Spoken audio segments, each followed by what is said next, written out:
अल्हम्दुलिल्लाहि रब्बिल आलमीन वस्सलातु वस्सलामु अला रसूलिहिल करीम व अला आलिहि व अस्हाबिहि अजमईन, अम्मा बाद। औज़ु बिल्लाहि मिनश शैतानिर रजीम, बिस्मिल्लाहिर रहमानिर रहीम। या अय्युहल्लज़ीना आमनू क़ू अनफुसकुम व अहलीकुम नारा, सदक़ल्लाहुल अज़ीम। वक़ाल रसूलुल्लाहि सल्लल्लाहु अलैहि वसल्लम, अद्दुनिया मज़रअतुल आखिरह, औ कमा क़ाल अलैहिस्सलातु वस्सलाम। मोहतरम हज़रात, हाज़रीन बाबरी मस्जिद सहारनपुर, आज बाद नमाज़ इशा काफ़ी महीनों बाद, कि पूरा साल तो कोरोना और लॉकडाउन में गुजर गया, एक बार फिर हम अल्लाह के घर में एक फिक्री मजलिस में बैठे हैं।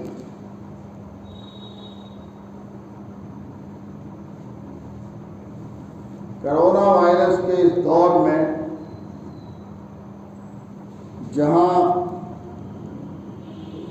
दुनिया में जानी नुकसान हुआ है, माली नुकसान हुआ है, मुस्तालिब इल्म की समझ में उम्मत मुस्लिमा का, मुसलमानों का सबसे बड़ा दीनी और इस्लामी नुकसान हुआ है। सबसे आप देखिए, इससे बड़ा अलमिया और हादसा क्या हो सकता है कि लोग मक्के मुकरमा में रह रहे हैं लेकिन बैतुल्लाह में जाके नमाज नहीं पढ़ सकते। मक्के मुकरमा में रह रहे हैं, बैतुल्लाह में जाकर उम्रा नहीं कर सकते। मदीना मुनव्वरा में रह रहे हैं, हुजूर अकरम सल्लल्लाहु अलैहि वसल्लम पर मस्जिद नबवी में जाकर सलात व सलाम नहीं पढ़ सकते। बताओ, इससे बड़ा नुकसान हो क्या हो सकता। और लोगों, अल्लाह ताला से अपने तमाम छोटे बड़े गुनाहों से माफी मांगो। माफी जो आज के दौर में आम तौर से चल रही है, वो माफी नहीं कि सुबह को पी और शाम को तौबा कर ली, रिंद के रिंद रहे और जन्नत भी हाथ से न गई। बल्कि लोगों, गुनाहों को छोड़ो, यह है सच्ची माफी। गुनाहों को छोड़ो और जो गुनाह अब तक हो गए, सच्चे दिल से अल्लाह से माफी मांगो और आइंदा की जिंदगी मालूम नहीं एक पल की है या कई सालों की है, मालूम नहीं। वो अल्लाह और अल्लाह के रसूल सल्लल्लाहु अलैहि वसल्लम की तालीमात के मुताबिक गुजारने का इरादा और अहद करो, वरना दुनिया की तबाही भी हमारे दरवाजे पर खड़ी है और हमारी बदअमालियों की वजह से कल आखिरत में क्या होना है, बस अल्लाह ही हिफाजत है।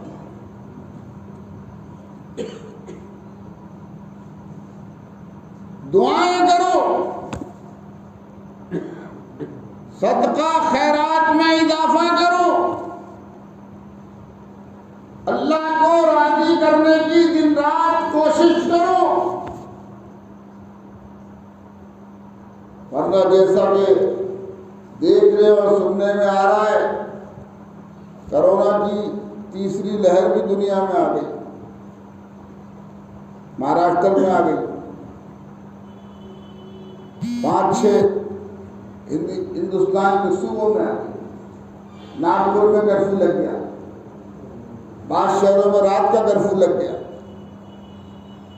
रोजाना जो खबरें आ रही हैं वो केस बढ़ रहे हैं, रोजाना केस बढ़ रहे हैं। इधर रमजान भी करीब आ रहा, डरो अल्लाह से, रमजान भी करीब आ रहा है। कहीं ऐसा ना हो कि आने वाले रमजान की पिछले वाले रमजान की तरह गुजारना पड़े। कितनी मुश्किल और कितनी तकलीफ और कितनी परेशानी और कितनी कुढ़न और कितनी घुटन में पिछला रमजान गुजरा है। नमाज़े बाजमात मस्जिद में जाकर नहीं पढ़ सकते,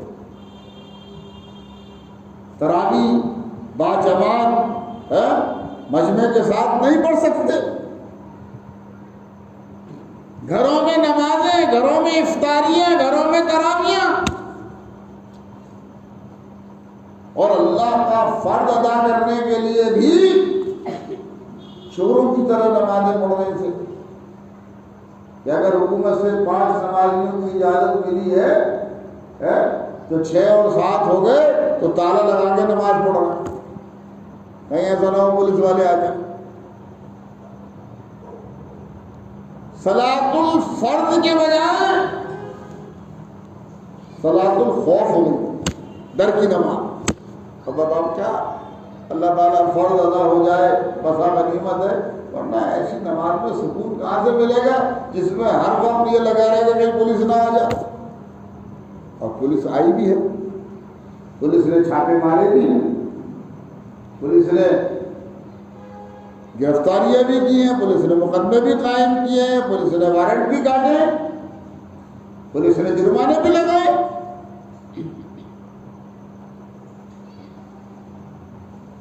एक हमारे साथी हैं सीए साहब, बेचारे कहीं जा रहे थे किसी काम से, तो एक मस्जिद में असर या गौर की नमाज पढ़ने के लिए दाखिल हो गए।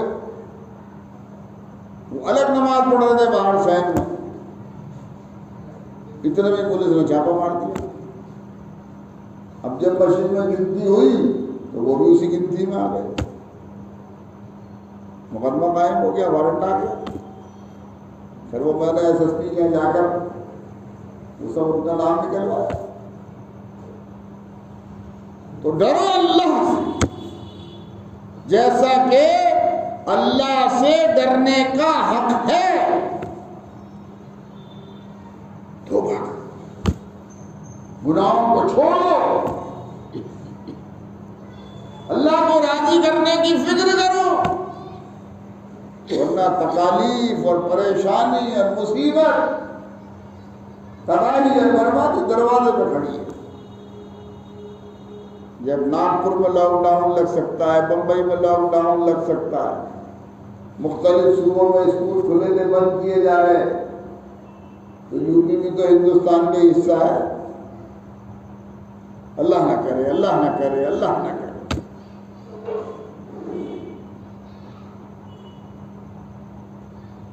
मौजूदा कोरोना वायरस के इस दौर में मैंने जो ढूंढ कर देखा है, सबसे बड़ा मुसलमानों का दीनी नुकसान,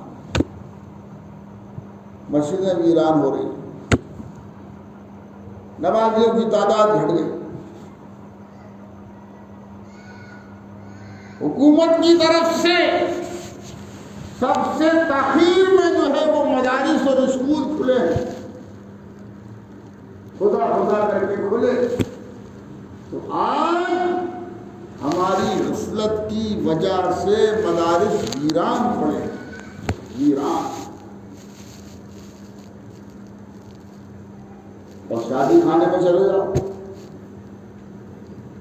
शायद कोई भी शादी का हाल खाली हो, रोजाना चारों तरफ शादी के हाल खाली हो,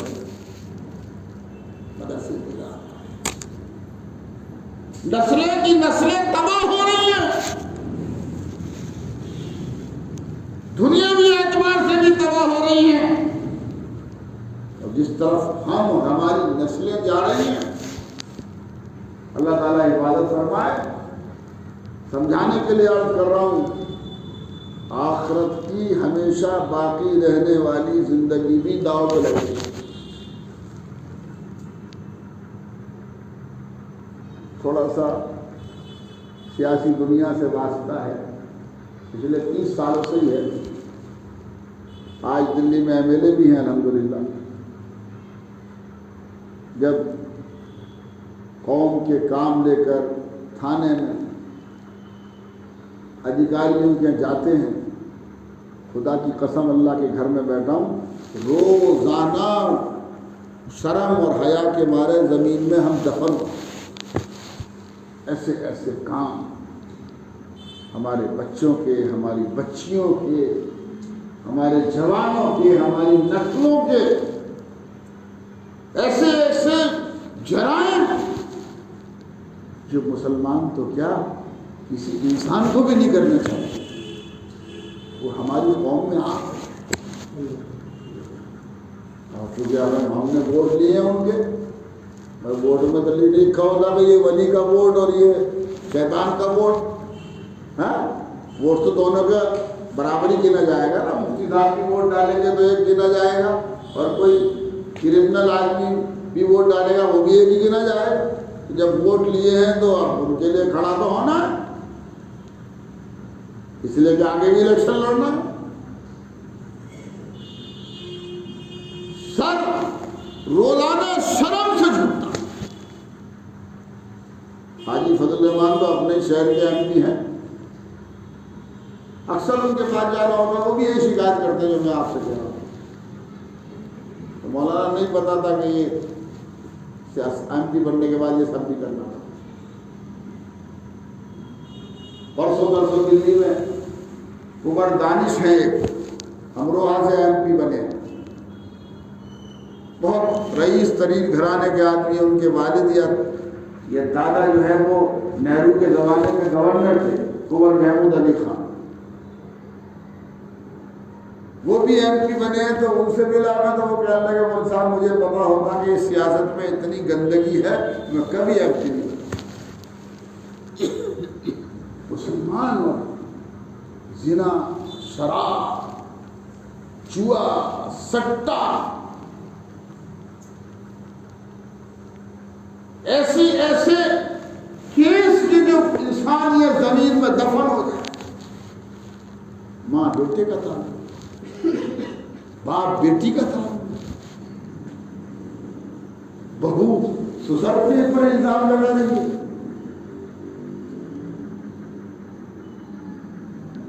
जेठ बहू पे इल्जाम लगा रहा है, बहू जेठ पे इल्जाम लगा रही। आप चले जाओ महिला थाने में, 100 केस होंगे वहां तो 90 मुसलमान। तो हमसे कहते हैं मौलाना कुछ करो तुम्हारी कौम का। समझ में नहीं आता, कभी कभी तो अकल काम ही नहीं करती।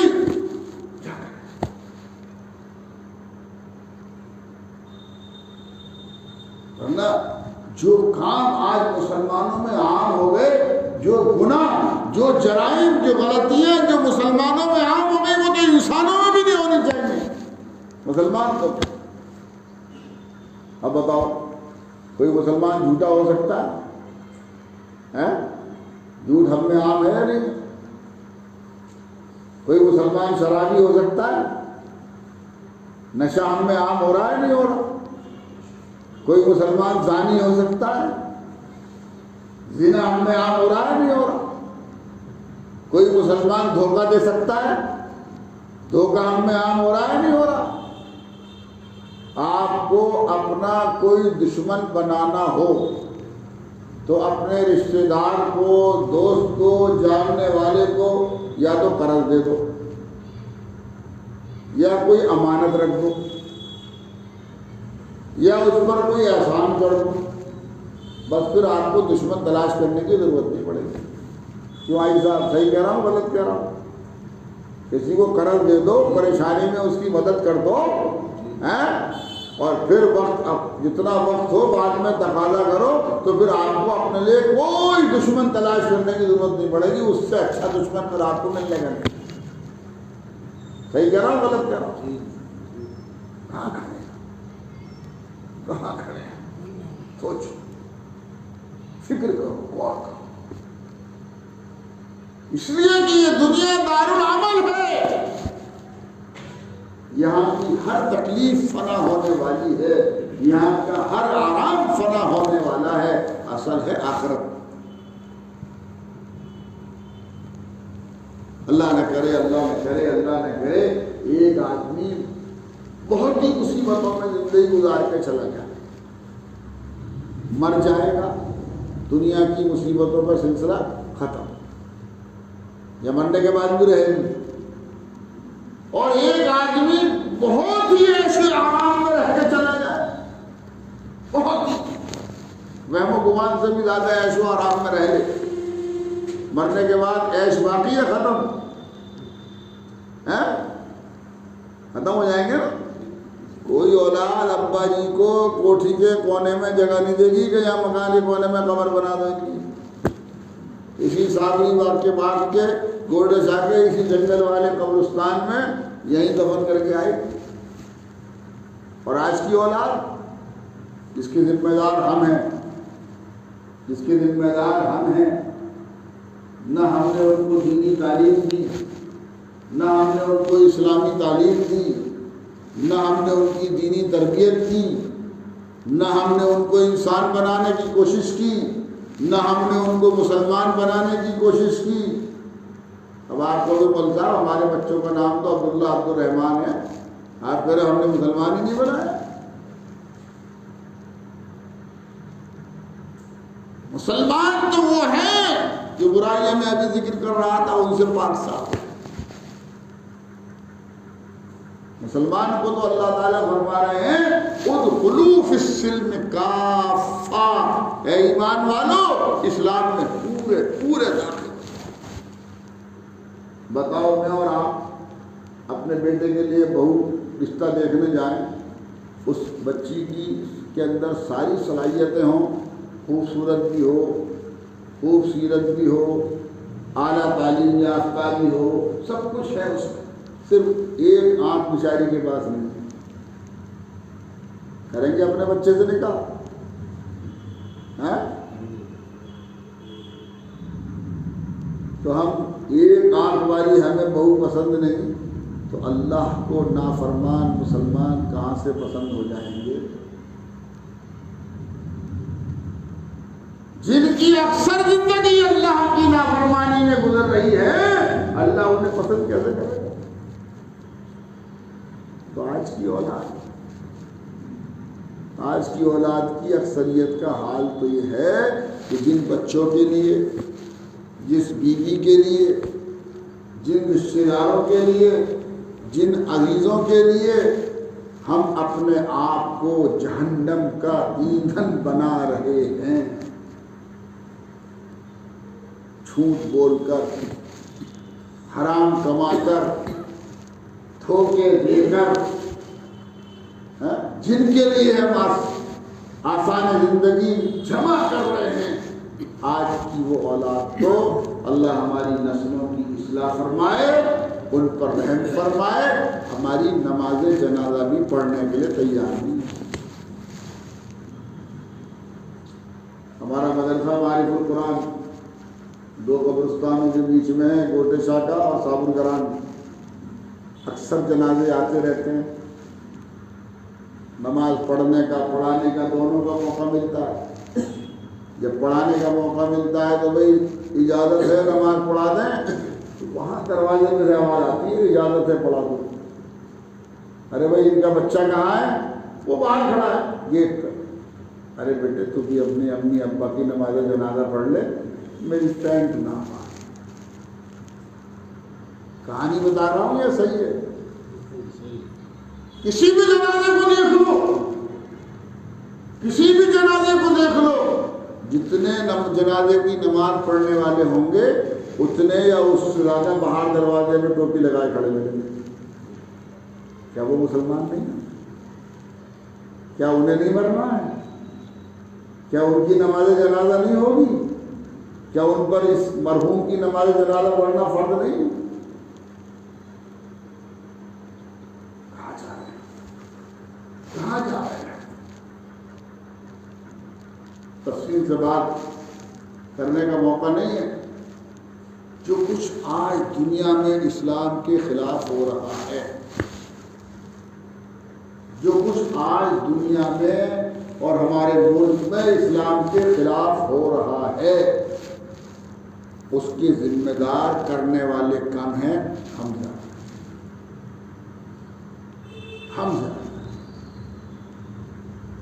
आखिर एक सरदार से क्यों नहीं कहा जाता जब वो सरकारी नौकरी में जाता है कि नौकरी जब मिलेगी पहले दाढ़ी कटाओ और अपने बाल कटाओ? हमसे क्यों कहा जाता है कि नौकरी जब सरकारी नौकरी जब मिलेगी पहले दाढ़ी कटाओ? इसलिए कि दुनिया को पता है कि ये कटा देंगे, नौकरी के लिए दाढ़ी कटा देंगे, इसलिए हमसे कहा जा रहा है। सरदारों के बारे में उन्हें पता है वो नहीं कटाएंगे, इसलिए उनसे नहीं कहा जा रहा। सही है साहब गलत? मेरे वालिद भी पुलिस में दरोगा थे। उन्होंने 1975 के आसपास आगरा में दाढ़ी रखी। एक अल्लाह वाले मौलाना थे, यहीं जलालाबाद के फारिग थे, लखनऊ के रहने वाले थे। मौलाना मसीहुल्लाह खान साहब रहमतुल्लाह अलैह के शागिर्द थे, उनकी सोबत में रहे, दाढ़ी रखी। हम दोनों बड़े भाइयों को स्कूल से उठाकर मदरसे में बिठाया है और कुरान शरीफ हिफ्ज़ किया। देखिए अल्लाह उनकी और सभी के वालिदैन की कब्रों को दूर से रखे। कुरान हिफ्ज़ किया। एक दिन मौलाना आज़ाद उस मस्जिद में, जहाँ मस्जिद में 3 दिन का शमीना हो रहा था, पहले शमीने बहुत हुआ करते थे, अब तो तरावी उस हाफिज के पीछे पढ़ना पसंद करते हैं जिसको हाफिज रेल कहा जाता है। अगर हमारे कारी रिजवान आहिस्ता आहिस्ता सही कुरान शरीफ को अदा करके तरावी पढ़ाएंगे तो 1-2 सफ़ होना मुश्किल हो जाएगा। और यही मदरसे के बरामदे में या आसपास कहीं कोई हाफिज साहब रेल 3 दिन में पढ़ा रहे होंगे तो वहाँ जगह भी नहीं मिल रही जी, वहाँ जगह भी नहीं। तो शबीना हुआ 3 दिन का, वालिद साहब ने उसमें अल्हम्दुलिल्लाह शबीने में कुरान करो गाड़ी कुरान हिफ्ज़ किया। बताने में ये चाह रहा हूँ कि उसी ज़माने में एक और पुलिस वाले ने आगरा में गाड़ी रखी, तो उसका मुकदमा कोर्ट में चला, उसको इजाज़त नहीं मिली। कोर्ट में जब मुकदमा गया, हम बच्चे थे बहुत, मेरा ख्याल है 10-12 साल के, जब कोर्ट में मुकदमा गया तो उसे पुलिस वाले दाढ़ी वाले मुसलमान को पूरे आगरा में एक भी दाढ़ी वाला मुसलमान नहीं मिला, एक भी दाढ़ी वाला वकील मुसलमान नहीं मिला। अब जैसा तैसा भी वकील मिला, खड़ा किया कोर्ट में। वकील साहब ने जज से जिला की कि भाई दाढ़ी हमारे इस्लाम में सुन्नत मौक़दा है, हुज़ूर सल्लल्लाहु अलैहि वसल्लम की सुन्नत है, कटाने वाला हराम का मुर्तकिब है, फासिक फाजिर है, और जो भी है शरीयत का मसला है और बयान किया। तो गैरत के मारे डूब जाना चाहिए हमें। जज ने ये कहा, वकील साहब आप दाढ़ी के बारे में इतनी दलीलें पेश कर रहे हो, आपकी दाढ़ी कहाँ है? आपकी दाढ़ी कहाँ है?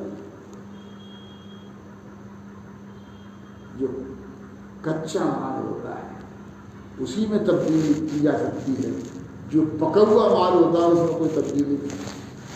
इसी को अल्लाह ताला ने कुरान हकीम में शायद भी फरमाया है, सिबगतल्लाह वमन अहसनु मिनल्लाहि सिबगा। अल्लाह का रंग, अल्लाह का रंग। ऐ ईमान वालों, अल्लाह के रंग में रंग जाओ। और बड़े प्यारे अंदाज में अल्लाह कह रहा है, बताओ मुझसे अच्छा रंग किसका हो सकता है? मैंने तुम्हें पैदा किया, मैंने तुम्हें दुनिया में भेजा, मैं तुम्हें दुनिया में रखे हुए हूँ, मैं तुम्हें एक वक्त मारूंगा और मेरी पास तुम्हें लौट के आना है। तो बताओ मुझसे अच्छा दोस्त कौन हो सकता है? हाँ? जो हमेशा साथ दे, हर हाल में साथ दे, वही तो अच्छा दोस्त है। या खुशहाली में जो साथ रहे, जब दस्तरखान जब तक आबाद है तो दोस्तों की जमात बैठी हुई है और अल्लाह ने कहे हालात आ गए, दस्तरखान सिमट गया, मिलेंगे आज के ज़माने में दोस्त? दोस्त तो छोड़ो, घरवाली बात नहीं करती। वो भी शाम को पूछे, रात को पहले लड़का लाए हो, बोले बुलाओ, जेब में पैसे मिले तो बात करें, नहीं मिले तो वो भी बात नहीं करे, दूसरे कमरे में जाके सो जाए।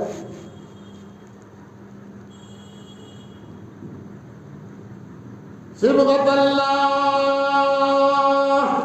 वमन अहसनु मिनल्लाहि सिबगा।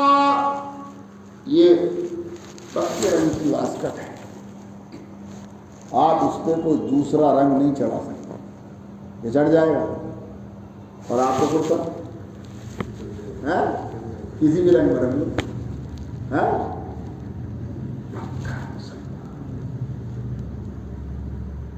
या अय्युहल्लज़ीना आमनुत्तक़ुल्लाह हक़्क़ तुक़ातिह वला तमूतुन्ना इल्ला व अंतुम मुस्लिमून। अल्लाह कह रहे मरो तो मुसलमान हो। अभी चंद रोज पहले अहमदाबाद में एक आयशा बच्ची ने पानी में डूबकर अल्लाह के पास चली गई। मैं नहीं कहूँगा उसने खुदकशी की, मैं ऐसा, भाई क्या बात है, अच्छा नहीं लग रहा, मजा नहीं आ रहा, क्यों ना हो रहे केक लगा के बैठ जाओ। मैं तो तकरीर ऐसे कर रहा हूँ तो पूरी मशीन भरी हो, ये ऐसे कर रहा हूँ, 4 आदमी आप कम लोग बैठे हैं, केक लगा के बैठ जाओ, यहाँ बैठो, यहाँ बैठो। मैं नहीं कहूँगा उसने खुदकशी की है। जो जमाने को से अनपढ़ आलिम और मुफ्ती है वो कहते हैं खुदकशी की है, मैं नहीं कहूँगा। वो अल्लाह के पास चली, अल्लाह मालिक है, वो जो चाहे फैसला करे। है हमारे बच्चे कभी कभी ऐसी गलतियां करते हैं जो नाकाबिले माफ़ी होती हैं, फिर भी हमें उन पर तरस आता है, माफ़ करते नहीं करते हैं। तो जब हम अपने बच्चे को माफ़ कर सकते हैं तो अल्लाह ताला तो हमारी मोहब्बत से 1000 गुना ज़्यादा अपने हर बंदे से मोहब्बत करता है। लेकिन क्या बताओ, अपने अपने कलेजे पे हाथ रख के बताओ, उस बच्ची की मौत ने पूरी दुनिया में हमें जलील और रुसवा नहीं कर दिया है?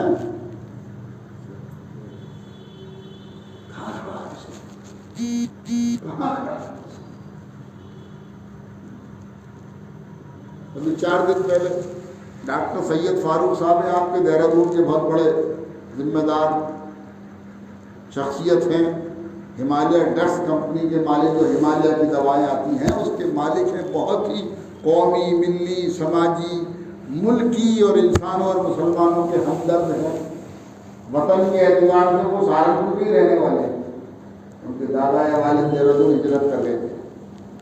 बहुत बड़े आदमी हैं और उम्मत और मिल्लत का बहुत दर्द अपने सीने पर। उनका एक प्रोग्राम था, चुने कोई मैं बड़े भाई MLA बने, उनका इस्तेमाली आजाद बन गया। वो भी कहते मौलाना आप हजरात जिम्मेदार हैं, क़यामत में आपकी गर्दनें पकड़ी जाएंगी, कादियों की गर्दनें पकड़ी जाएंगी, जो उम्मत की बेटियों के साथ आज हो रहा है।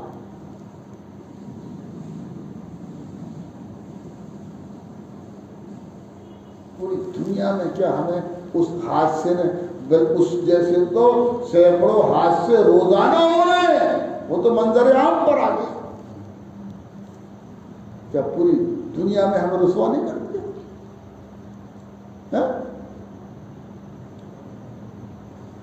अल्लाह के नबी सल्लल्लाहु अलैहि वसल्लम बेटियों के बाप थे। हमारी बेटी, हमारी बहू हमारी बेटी नहीं है। हमारी बेटी और हमारे घर में जो अपने माँ बाप को छोड़कर बहू बनकर आ रही है वो हमारी बेटी नहीं है। लेकिन पैमाना हमारा अलग अलग है। हम चाहते हैं हमारी बेटी अपनी ससुराल में जाके मलका बन के रहे और हमारे घर में जो आई है वो नौकरानी बनकर रहे। क्या ये आज हमारे माशरे की एक कड़वी सच्चाई नहीं है?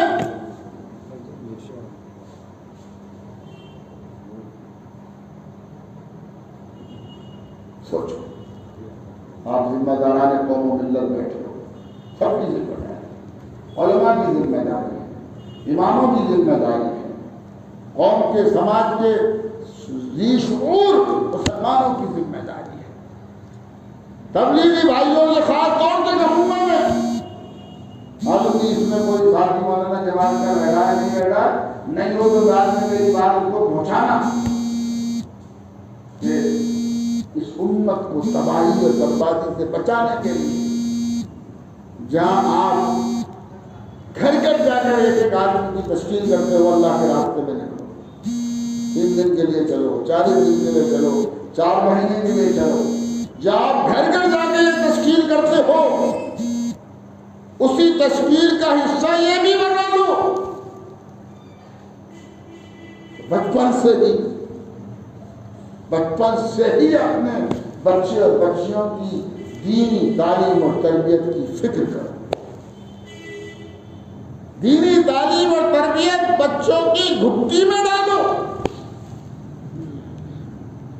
कहा जाता है कि घुट्टी में पिलाओ, क्या मतलब होता है? बुनियादों में डालो, बुनियाद में। अब आज बड़ा अलमिया ये है, किसी भी मुसलमान से पूछो, वो चाहता है कि दुनिया में इस्लाम आम हो। बताओ, हमारे दिल की ख्वाहिश है नहीं है कि दुनिया में इस्लाम आम हो, या नहीं है? हैं? हमारे मुल्क में इस्लाम की अच्छाइयाँ फैले, हैं? हम चाहते नहीं चाहते हमारे शहर में इस्लाम बढ़े, फैले, फले, फूले। लेकिन हमारे बच्चे कहाँ पढ़ रहे हैं? हमारी बच्चियां कहाँ पढ़ रही हैं?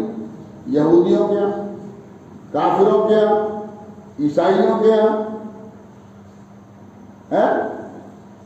अब मैं शुगर का मरीज हूँ, डॉक्टर ने मना करा है बिल्कुल मीठा खाने को और पाबंदी से इंजेक्शन लगाने को कहा है। अब मैं इंजेक्शन तो लगाना छोड़ दूँ और बगैर एहतियात के सुबह दोपहर शाम खूब जलेबी और रसगुल्ले और रसमलाई और इमरती और जो भी रिजवान साहब खिलाएं सब आज़ादी से खाना शुरू करूं, नतीजा क्या निकलेगा?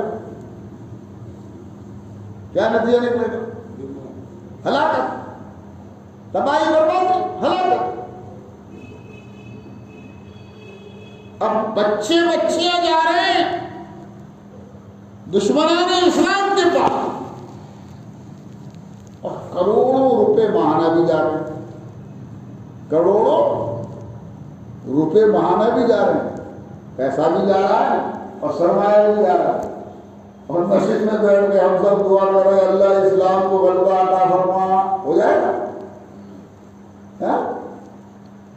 इस्लाम को गलबा तो जब होगा जब सारा का सारा सरमाया मैदान बद्र में निकलेगा। 313 थे तो 313 ही चले गए। अल्लाह के हवाले, या तो शहीद होंगे या गाजी बनेंगे, जो कुछ भी अल्लाह फैसला करेगा। हम तो बस निकल लिए अल्लाह के लिए। फिर क्या होगा?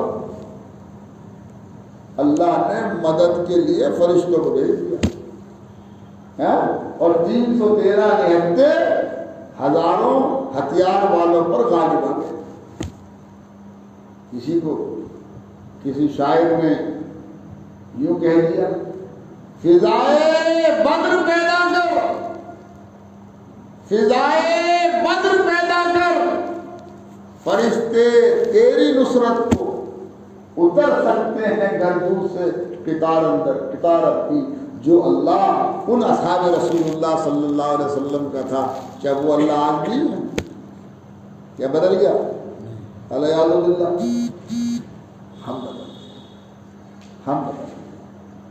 हम बदल हमारी नस्लें भी यहूदियों के हवाले, हमारा माल भी उन्हीं के हवाले। गलबा उनको मिलेगा दुनियावी एतबार, हमें मिलेगा।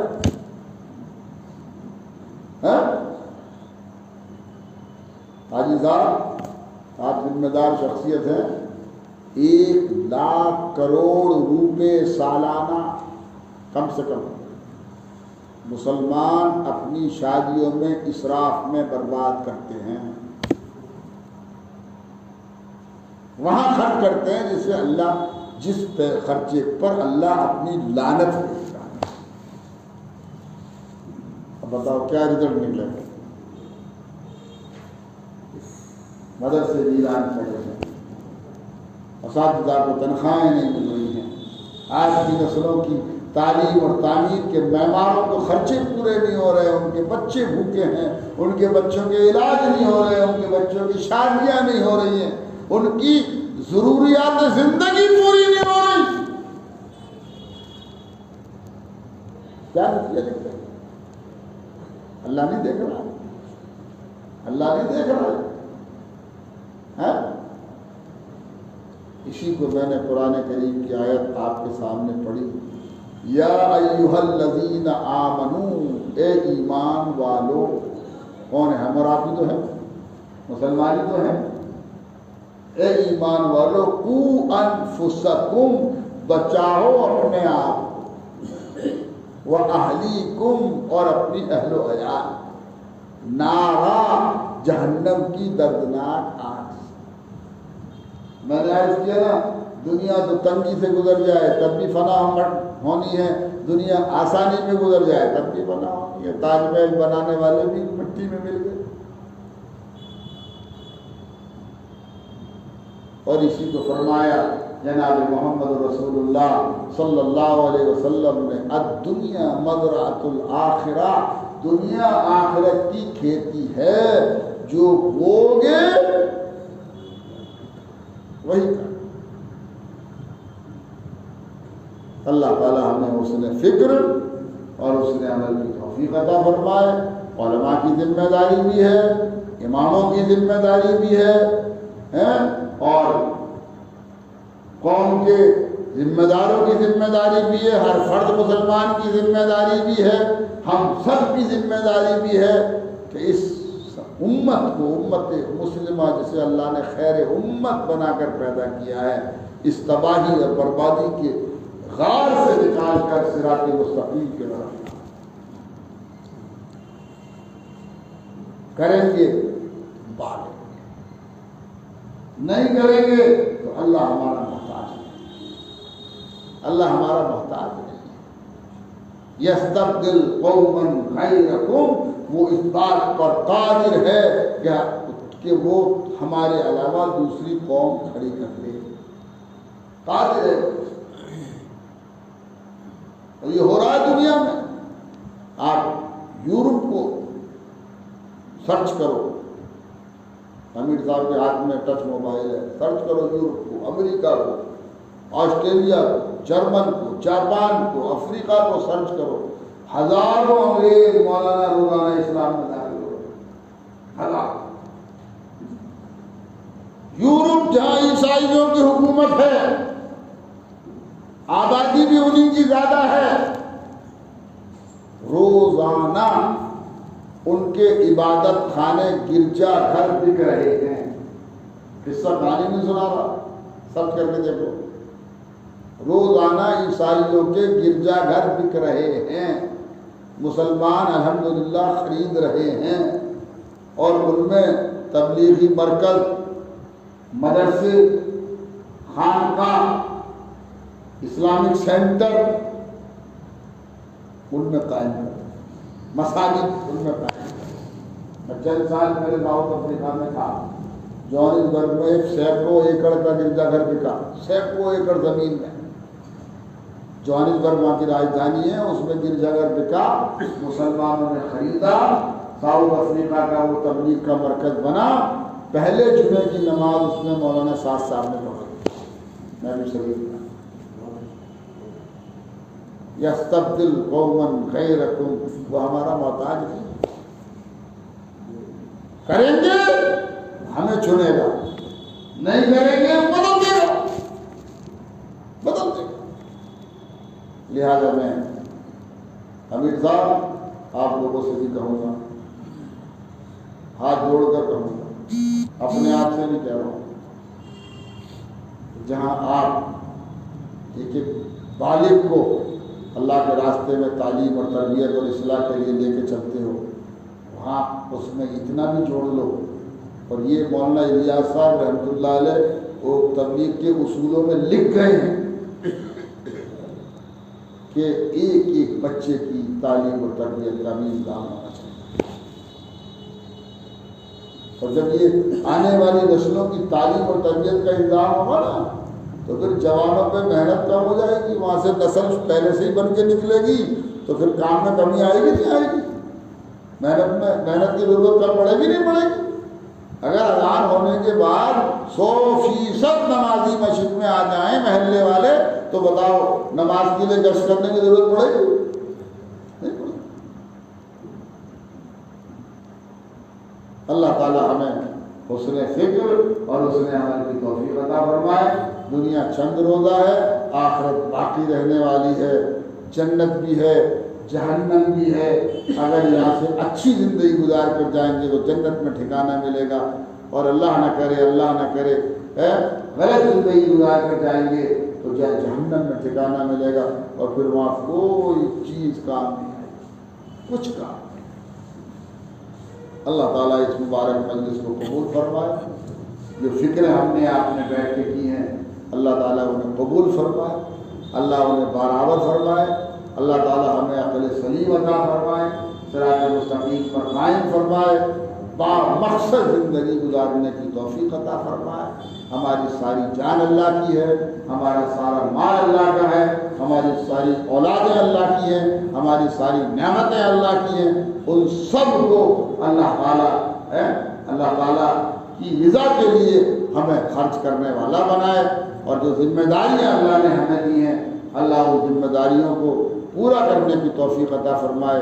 कदम कदम पर अल्लाह हमारी मदद फरमाए, कदम कदम पर अल्लाह हमारी नुसरत फरमाए, और हमारी फ़िक्रों को अल्लाह आम फरमा दे और ताम फरमा दे। अल्लाह हमारे तमाम मरहूमीन की मग़फ़िरत फरमा दे, मौजूदीन को आफ़ियत, खैरियत, सेहत और सलामती के साथ रखे। बुजुर्गों, हर बच्चे को पढ़ाओ, हर बच्ची को पढ़ाओ। एक वक्त खाना खाने को मिले खा लो, एक वक्त फाका करना पड़े कर लो, खुदा के वास्ते हर बच्चे को पढ़ाओ, हर बच्ची को पढ़ाओ। आखिर में बस आपको ये बता के चलूँ कि मैंने अभी अपने वालिद मरहूम का जिक्र किया, पुलिस में दरोगा थे, उन्होंने हमें पढ़ाया, जबकि हमने पढ़ने में वक्त कम गुजारा, खेलने में ज़्यादा गुजारा, लेकिन वालिद जमे रहे। फाके हुए हमारे घर में, फाके। हम दो भाई जंगल से मौलाना साग बीन कर लाते थे जब सालन पकता था, गन्ने की पताई बीन कर लाते थे तो चूल्हा जलता था। जंगल से इस तरह की सब्जियां जो जंगल में होती है, बथुआ बथुआ और क्या क्या सब होता है, उसे तो लाते थे, खरीदने के पैसे नहीं होते। लेकिन वालिद जमे रहे, दस से मस नहीं हुए, जमे रहे। आज आपके सामने बैठा, दो चार लफ्ज़ पढ़े हैं। मुफ्ती मुज़फ़्फ़र हुसैन साहब रहमतुल्लाह अलैह 16 साल दिन रात खिदमत मैसर रही है। आज न सिर्फ सहारनपुर बल्कि अल्लाह ताला पूरी दुनिया में तबलीग दीन हनीफ का काम किया, इसी शक्ल के साथ, इसी टोपी के साथ, इसी लिबास के साथ, इसी ऊंचे पजामे के साथ, दिल्ली की पार्लियामेंट हो या असम्बली हो, अल्हम्दुलिल्लाह अल्लाह ताला काम दे रहा है, अल्लाह काम दे रहा है। ये तालीम की बात है। नहीं पढ़ा हो तो, नहीं पढ़ा होता तो बताओ, है? हर बच्चे को पढ़ाओ, हर बच्चे को। वक्त का भी तकाजा है।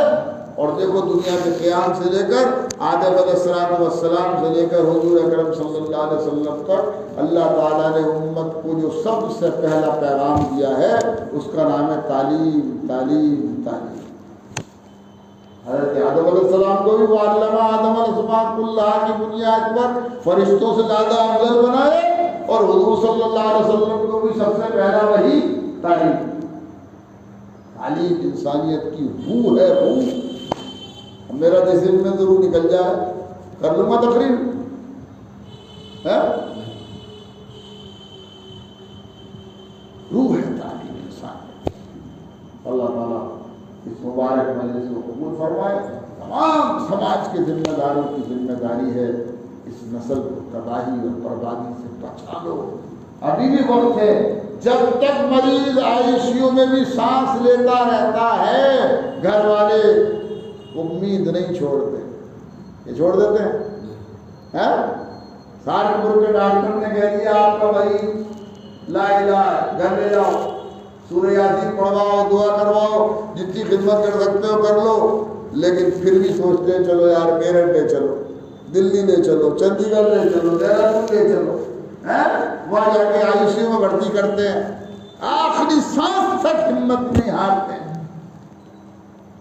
अपनी नस्लों को तबाही और बर्बादी से बचा सकते हो तो बचा, वरना मैं तो एहतियात से अल्फाज इस्तेमाल कर रहा हूँ, डर है कि समाजी गुलामी से कोई नहीं बचा सकता। और आखिरत में अलग मसला है, वहाँ की जवाबदेही अलग है, और यहाँ की जिल्लत और रुसवाई और समाजी तबाही बर्बादी से कोई नहीं बचा सकता। तालीम और शऊर की बरकत है। हम स्टेज पर बैठते हैं सीएम के साथ, चीफ मिनिस्टर के साथ, SSP, DM, IG, DIG security में नीचे खड़े हैं। जब तक हम बैठे रहेंगे उनकी मजाल नहीं है वो कुर्सी बैठने। तालीम की तो बरकत है, ये खिदमत खल्क की तो बरकत है। तालीम बहुत बड़ा हमारे पास दुनिया और आखिरत दोनों जहान को बनाने का जरिया है। अल्लाह इस मुबारक मजलिस को कबूल फरमा ले, आपके वक्त देने को कबूल फरमा ले। बहरहाल मैं तो एक पागल और दीवाना हूँ, पूरी मुल्क में रट लगा रहा हूँ, अल्हम्दुलिल्लाह फ़ायदा भी हो रहा है, और आखिरत में तो इंशाअल्लाह अजर से अल्लाह महरूम भी नहीं करेगा। रब्बना तक़ब्बल मिन्ना इन्नका अंतस समीउल अलीम व तुब अलैना इन्नका अंतत तव्वाबुर रहीम। सल्लल्लाहु तआला अला खैरि खल्क़िही मुहम्मदिन व आलिही व अस्हाबिही अजमईन।